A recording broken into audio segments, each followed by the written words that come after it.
What if you were meant to feel high a majority of the time?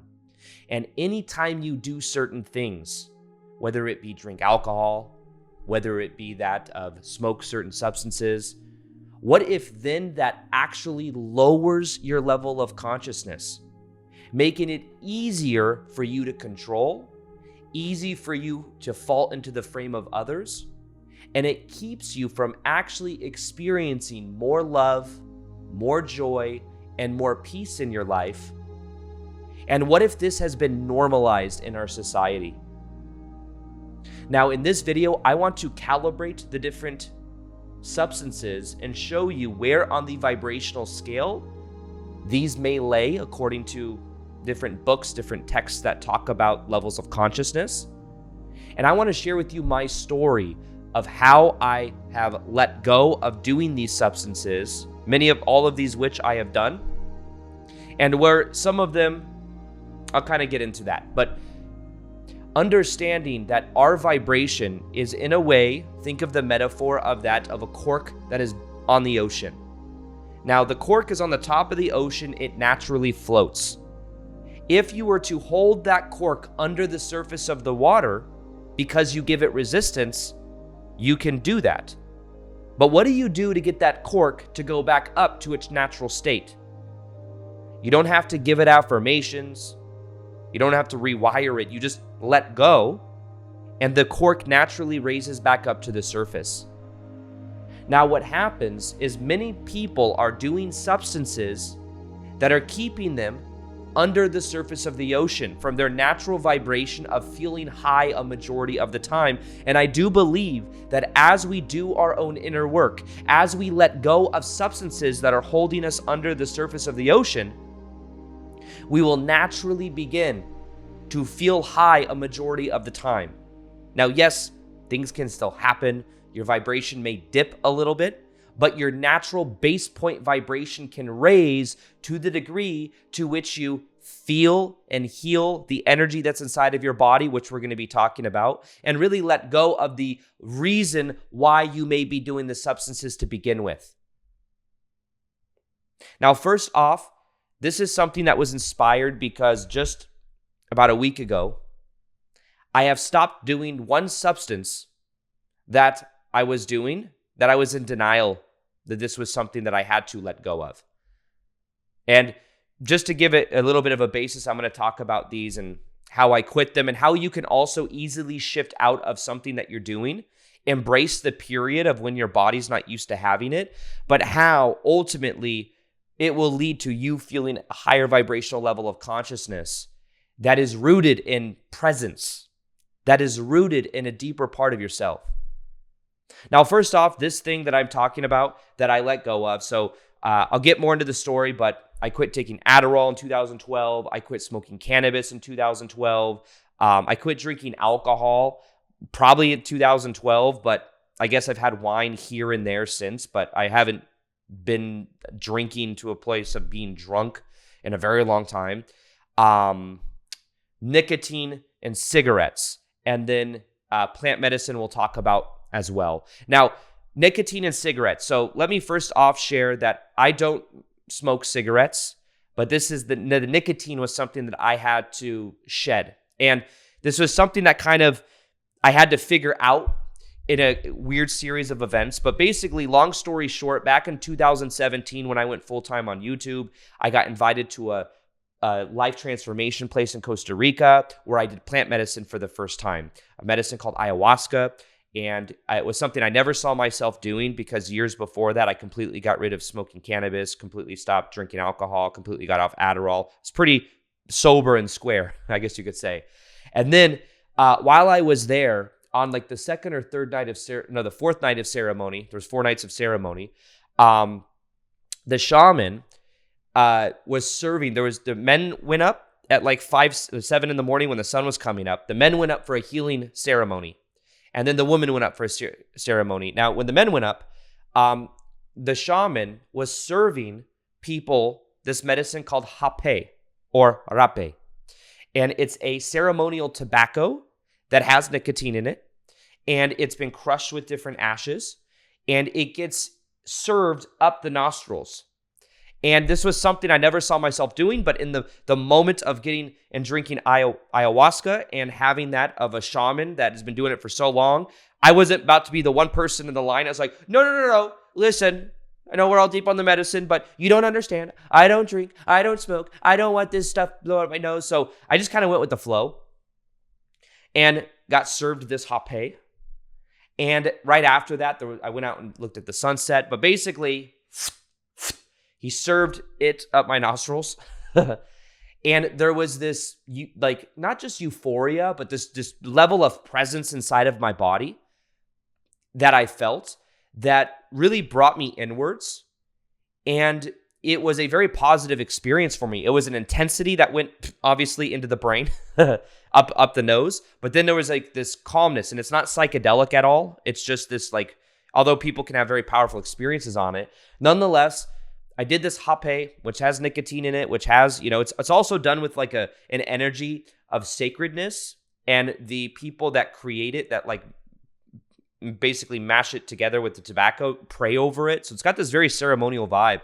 But basically, long story short, I ended up really enjoying it. And then it went from this thing that I did in ceremony to this thing that I ended up doing basically every single day. So what I would do is to transition my day, I'd be working. And what I would do is I would then move from like working and making videos. I'd go to the gym. And then when I'd come home after I'd eat dinner, I would do Rapé and I'd serve myself. And then I would just relax. And it was this permission slip for me to relax. Now, one thing that happened is about a year ago, I went to get a tattoo on my leg done in New York. And when I went, I had this, I got there, the flight was delayed, and I got there at like midnight. I had the tattoo session at like 9 or 10 in the morning, which is pretty early. And I was going ahead 2 hours from where I was in, I went from California. I was going ahead 3 hours from California because I was in LA at the time. And what happened was I didn't have the Rapé, and I'd been doing it every single day, not really thinking about it, being like, I could just stop doing this thing and it wouldn't affect me at all. Basically, what I end up doing is getting there at 2 or 3 in the morning, trying to find a place to ground myself from the airport. And I'm in New York where there's like I'm just going to these janky parks and stuff like that. But basically, I get back to my room and I just could not sleep. And I couldn't figure out why. And then the next day, I got this tattoo that was extraordinarily painful on my thigh. It was like 8 hours of work done.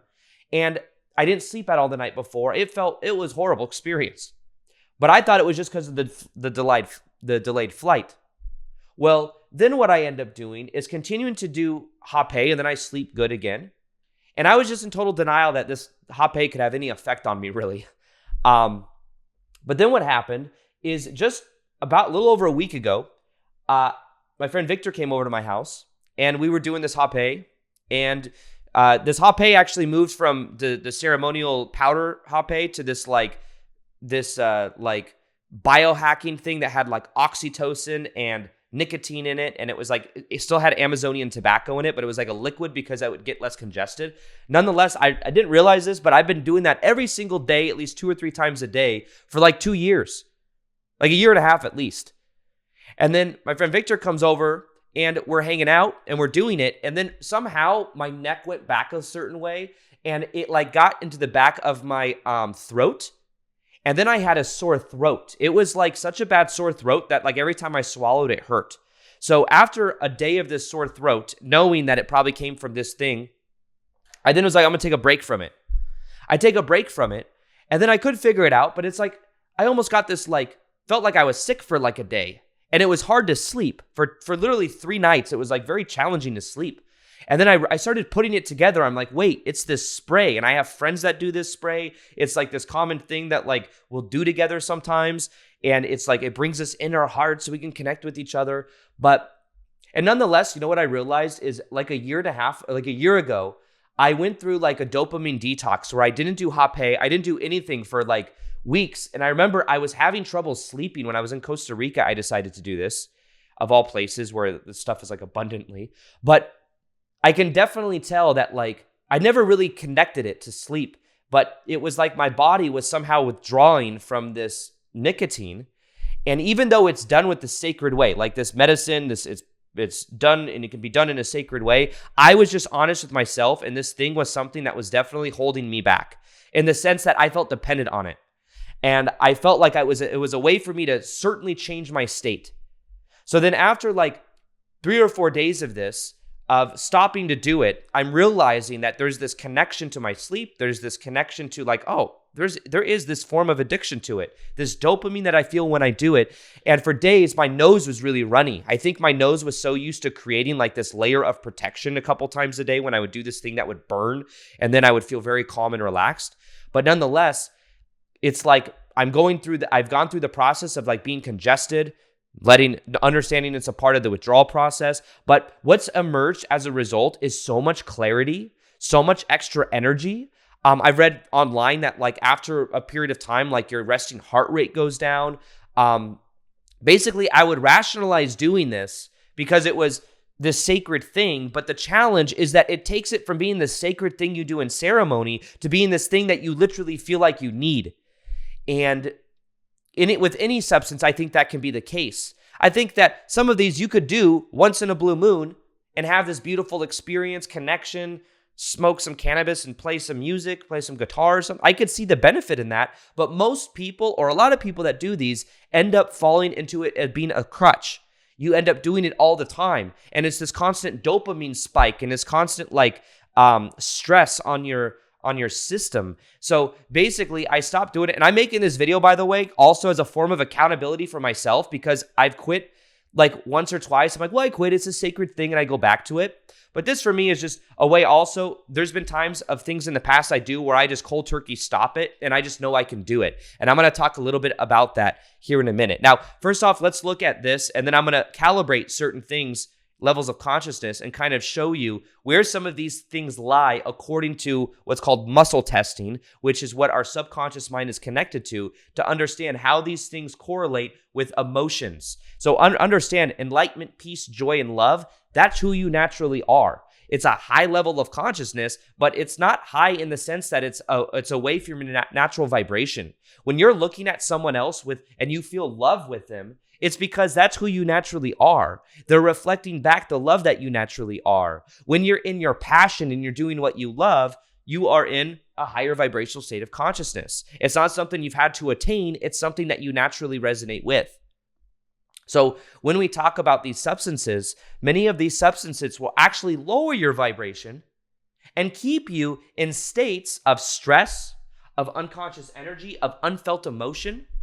And when you finally embrace it, you can have this huge up-leveling of consciousness. Now, first off, you've got shame, fear, guilt, anger, courage, eventually neutrality, then acceptance, then willingness. This is like willpower. This is like Tony Robbins, like starting to take action, Gary Vaynerchuk type energy. Reasoning, your beliefs create your reality. What do you believe to be true is what you experience. And then love is what you naturally are. Joy, peace, enlightenment. Now, even in the other people that are enlightened have said, and I'm not saying I'm enlightened, by the way, I'm not. However, I'm somebody that has raised my vibrational set point from where it used to be, where back in 2012, when I went through my awakening, one of the things that happened is I learned how to observe my thoughts. I learned how to create more space within myself just by observing my thoughts and not trying to control them. And I went on a scale from 1 to 10, with 1 feeling horrible and separated from who I really was and feeling like kind of lost, to 10 feeling incredible, blissful. I was at about a 3 out of 10. I didn't feel very good. And I was smoking, I was drinking, I was taking Adderall every day when I went to work. I was smoking cannabis at night. I was drinking alcohol occasionally, even doing nicotine, I guess. I was doing smoking hookah, which I'll talk a little bit about. But what happened was I learned meditation. I learned how to observe my thoughts because the side effects of Adderall, where you didn't eat very much, you didn't sleep very much. It's a prescription drug they give to people that have what is called ADHD. So I was on this hamster wheel of taking Adderall during the day. It'd be very hard to eat or sleep because of the side effects. So at night, I would smoke cannabis just to balance it out and then to actually sleep and to eat. And I'm like, man, I'm so dependent on these substances. And one of the game changers for me was I went to work one day selling women's shoes at Nordstrom's, and my hand was twitching. And it wasn't like painful or anything. I was with a customer and I remember looking at it going like, whoa, my hand's twitching. And she was like, oh, this dude's tweaked out or something. I was legally taking Adderall, but I was like, man, there's something to this. I want to find something else. So I went online and was like, is there anything that doesn't have any side effects to help with ADHD? And I came across meditation. And I was like, there's no negative side effects of this. The first 2 or 3 days of meditating, I didn't really experience much because I was still inside of my head trying to control my thoughts. The 3rd or 4th day in, I read something that said if you observe your thoughts, not try to control them, and you stare at a candle flame, when your eyes not wandering, your mind's not wandering. So I did that. And as I did that, I started to become aware of my thoughts. I would let them be there. There was this level of presence that emerged inside of myself. And I started to feel I just also made a choice that my life was going to change. Like I felt like this meditation was going to change my life. And there was this firm decision that like, this is going to change me forever. I don't know if it was a recollection that this is like going to happen or like a decision, but nonetheless, I did have that. And then I felt completely different within like a very short period of time. I started to feel like a 7 or 8 out of 10. I felt high a majority of the time. And these things where normally I would feel a 3, I would smoke some cannabis, I would drink, and I'd feel like a 5, and then I would drop back down. All of a sudden, I feel high majority of the time. And I remember walking around my room wondering, is this feeling ever going to go away? Like, is my base point going to drop back down? And what happened was my base point stayed. Yes, things would happen, and sometimes I'd get frustrated or it'd bring me back, but I would then come back to this new set point. So what happened is within 2 or 3 weeks, I completely stopped smoking cannabis. I completely stopped doing Adderall. I completely stopped drinking. I started meditating every day. My diet switched up. Like it completely transformed my life. And what I ended up doing is embracing a lot of emotions that I hadn't priorly let myself feel. One of those was letting go of cannabis was a really emotional thing for me because I did it for so long. I never really completely resonated with drinking alcohol a lot because the side of like the next 2 days of feeling like crap didn't really make sense to me. But cannabis for me was something I could do and I would feel really good. And then I could still like watch things with friends and explore consciousness and look at the stars and play basketball. Like there were these things I could do on it that I would rationalize it with. However, there was a part of myself that knew it wasn't good for me, but anytime I saw something online that said anything different, I would like, no, it's connected to higher consciousness. You can raise your vibration, and like there was this fight for it to be like something okay for me to do, but towards the end, I knew it was something that it was time for me to quit. And I remember this is how I knew it was like a relationship that I had. Like these things you may have like a literal relationship with, and part of quitting it is grieving the relationship. So for me, when I quit smoking cannabis, I knew it was time for me to quit. I was starting to feel this higher vibrational emotion inside of my body, but I would do it and it would like bring my energy back down. Like I would start to feel paranoid, and I never felt paranoid before and I didn't understand it. So one thing that I did was I had friends that owned a smoke shop. I go to the smoke shop, I buy a bong. That was like $300, and I sold women's shoes at the time. I didn't make that much money, but I knew I shouldn't have bought it because I knew I was in the process of quitting. But I bought the bong. Then I go home and I load up a bowl, and then I smoke. And then what happened is I breathed it in, knew I shouldn't have been doing it, was already like this tug and pull thing where I knew it was time for me to quit. As I breathed in that hit, as I breathed out, I started to cry. I literally started to release emotion that was stored inside of my body. There was that of an energy that I could feel. Basically, I was like not having a life review. I know this sounds pretty esoteric and weird, but I could feel. I had an ex-girlfriend that I used to smoke a lot around, and she didn't like it. And she would drink, and I'd be like, "Why can't I smoke?" And it was always this thing. So I could feel like what she felt like when I wasn't emotionally present with her. And then with my dad and my sisters, I'd go over to his house sometimes just really high. There's this photo that's still on the fridge to this day that I always kind of ashamed of because I'm with my sisters. We're all happy, but my eyes are just completely blazed. And my dad, I could feel, knew I was high, but I felt guilty for that. Basically, I was feeling all the emotion that I felt from doing cannabis. And as I was crying, I was releasing that relationship because I knew from that moment forward I was going to quit. Like I just knew it. And that was the last hit I took for like many, many years. Then years and years later, I took a small hit like a couple times, but that was it. And I like wasn't something that I would do. I considered myself sober, and if I did it, it was like once in like, I don't know, once a year or something. It was a small little hit that I'd be afraid of. But nonetheless, that was like, it was like grieving a relationship almost. And when I quit though, I remember for 2 or 3 weeks, it was weird because I was in this different reality. I got so used to being high all the time that like, it was a different reality, felt weird. My sleep was like shit for like a week.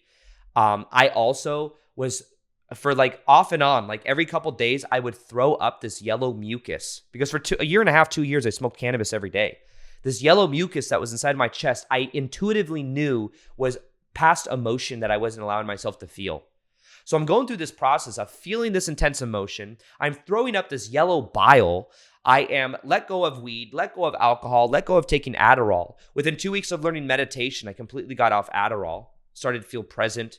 It's a very interesting shift in consciousness for me. And I became very passionate about meditating. Like I filled up what I was doing. Like I don't know if I became addicted to meditation, but I would rather be addicted to meditation than be addicted to the substances. But nonetheless, like I quit smoking, I quit drinking caffeine in like 2016, 2017. No, 2015 probably. I just decided one day I'm never going to drink caffeine again. Like I'm not saying caffeine is like this thing you should not be doing, but what I'm saying is these substances affect our brain, they affect our vibration in different ways, and I just like being very clear. I like feeling like sober. Like the more I can embrace emotions and generate energy from the inside out, the more empowered I feel. And even now, as I'm not doing that thing, that the nose thing, the nose spray, that's like the Rapé powdered thing, every time I remember that I would normally do it, I actually feel empowered because it reminds me that I no longer need it. It reminds me of how free I am now. And I feel more mentally clear and I have more energy and like my sleep is adjusting, but like I just know it will, just like it did with these other things. So when we talk about if you were to calibrate using kinesiology, these different things, when you think of courage, think of liquid courage. What do we call that, right? So alcohol. That is liquid courage. Now, people will sometimes drink alcohol. They may feel fear, guilt, anger, and all of a sudden they get this release. They get this escape. They then feel up here. And what happens, though, is your vibration is naturally meant to be up here. So doing these things is bringing you down. Now, what I have realized is that processing, allowing myself to feel these emotions, has been the key to releasing it from my body. One of the most powerful ways I found to do this is something called somatic release breathwork. Now, I'm certified in this breathwork process. I have it for free if you want to go through a 2-hour breathwork ceremony. It is the thing that has transformed my life the most over the last like 5 years, because when I got certified in it, I did it. And I've had 20, 30,000 people go through my 21-day challenges and do this exact process. And it is something that consistently people have the biggest breakthroughs with. And it has to do with music and breathing, and it's simple, and you just follow along. If you want to check that out, it's in my course. That's a $1,000 course for free called High Vibe 101 that shows you how to raise your vibration. I'll go ahead and link it in the description box below. But basically, you join that. It's free in High Vibe Tribe, the community. And in there, you will see the breath work that you can do for free to process, to feel, and to heal these emotions. It's a very powerful experience. But nonetheless, when you feel fear, shame, anger, and you allow yourself to feel it, you heal it, and then your vibration naturally raises. Now, down here, this I would say is something like the negative drug, cocaine, or something like that. Even honestly, Adderall, I think it like negative emotions you immediately release, but it's considered a very low vibration. So you could say more Adderall. Now, I know some people do this. I'm not here saying that you need to quit if you're on Adderall and you're medically prescribed it. I'm not a doctor. For me, meditation is what helped me get off of it. That's just what I'm saying. I don't want people to think that I'm claiming to be a doctor or I'm telling you to get off of it. You have to find out what's true for you. I think that also some of these can be done in a higher level of consciousness. So, for example, it's possible that like people, if they smoke weed, they're not doing it to escape their emotions. They do it once at a very blue moon when they play music and they feel really good.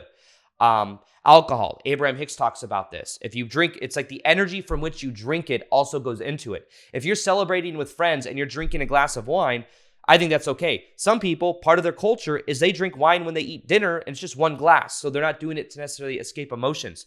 This is why you have to use your own discernment here as well. Now, I'm saying for me, I was drinking to escape. I was smoking cannabis to escape. I didn't think I was just trying to escape, but I was trying to escape the emotions I was feeling. Now, when you think of cannabis, acceptance. I already spoke cannabis, whatever. I probably spelled it wrong. It's okay. That acceptance. When you smoke, what do you feel? You feel kind of acceptance in the moment, right? It's neutrality as well, like observing. It's like this very like kind of a passive state, which can be a big breakthrough if you're feeling lower vibrational emotions. But remember, you're naturally up here. So when it comes to these, understand that you are meant to feel high a majority of the time. Processing your emotions, feeling it, observing your thoughts, realizing you think thoughts, but you're not your thoughts is a huge epiphany and understanding that you then allow higher vibrational divine energy into your body, which is, of course, what you naturally are. Now, when we talk about that, of how to quit these things, now I will say, one of the things that's helped me is I take away the identity from it. Like imagine someone that's a smoker, that's like, I'm a smoker trying to quit smoking. It's hard because you identify as a smoker. When you realize that there's a version of you that never did smoke, you can begin to tap into that. Let go of the identity. Ultimately, it comes from making a firm choice. A firm choice. So I made a choice. I was, back in the day, even caffeine. I was working that 9-to-5 job selling women's shoes. And what happened is every time in December, we'd be really busy. And I would go and I would drink this green matcha looking thing from a place called Tivana that was next to Barney's, New York. And I would drink so much caffeine for a month and I would make so much money. But then in December, I would crash because I would get off of it. One year in like 2015, or 2016, I decided, why do I keep crashing? It was called swamp water because it had so much matcha in it. That's what my coworkers would call it. And I would drink this swamp water, which is just tea. I wasn't drinking coffee at the time. Back in the day, when I was doing Adderall, I would take like 4 shots of espresso because coffee would calm me down. But nonetheless, just one day I just decided I'm going to quit. And I just stopped. It's a possibility. And it may not be easy at first. It may be like your mind is addicted to it or like wants it, but you just have to stick to that decision. But don't see it as a part of your identity. Tap into the part of you that's not who you are anymore. That's what really helped me, is kind of using parallel reality shifting in a way. But making the firm choice that this is who I'm committed to. I'm committed to feeling the unconscious, unfelt emotion from the past, knowing that as I feel through it, I naturally raise my vibration. Now, for a moment, I will touch on plant medicine. Plant medicines can calibrate much higher because they teach us, they help us remove blocks. They can, like when people calibrate them, some people say they resonate, like mushrooms and stuff can resonate at basically a level of 450 to 500, when 500 is love. So they can be very powerful teachers. I believe ayahuasca can be a very powerful teacher. Some people may do it, though, to escape. Like some people, I know it sounds like kind of out there because it is like a very intense thing, but ayahuasca is a brew that people can drink that can help you become aware of the subconscious parts of yourself. It's been a very powerful teacher in my life. However, I do not believe plant medicine is necessary to be of a higher vibration. I believe it's just necessary for you to feel the emotions that come up. You can become aware of the patterns. However, I think that ayahuasca, wachuma, which is called San Pedro, which is mescaline, it's a cactus, can also resonate with that of love. So some of the plant medicines can definitely resonate between that of 400 to 500. However, they're meant to be done ceremonially, not all the time. Maybe you could throw Rapé in there. I don't know. I don't know what like Rapé. Cigarettes is maybe a form of plant medicine. That there are different forms, like, I don't know how deep I want to get into this, but there's certain forms of things that are done with sacred energy, like cigarettes even, mapacho, could be done with a sacred connection to the tobacco plant, which is said to be one of the first plants that introduced the shaman to then, how to mix this vine with this vine to make aya. But nonetheless, I think these things can still be crutches. And I think that what I've become aware of is I want to be as clear as possible. I want to allow myself to naturally feel high a majority of the time and not feel like I'm dependent on all these substances. So if you do want to quit, one of the things we do in High Vibe 101, which is my free course, is a vibrational detox, where you become aware of where your vibration is, how you can let go of these things. I show you how to let go of substances. There's a whole process in there you can check out. So I'll go ahead and link that below for you to check that out. I have other videos as well that share my journey with cannabis, how I quit. I'll go ahead and link some of those right here. In this video, I'm gonna be sharing with you why I stopped smoking weed or marijuana, how I did it, and how it's absolutely transformed my life.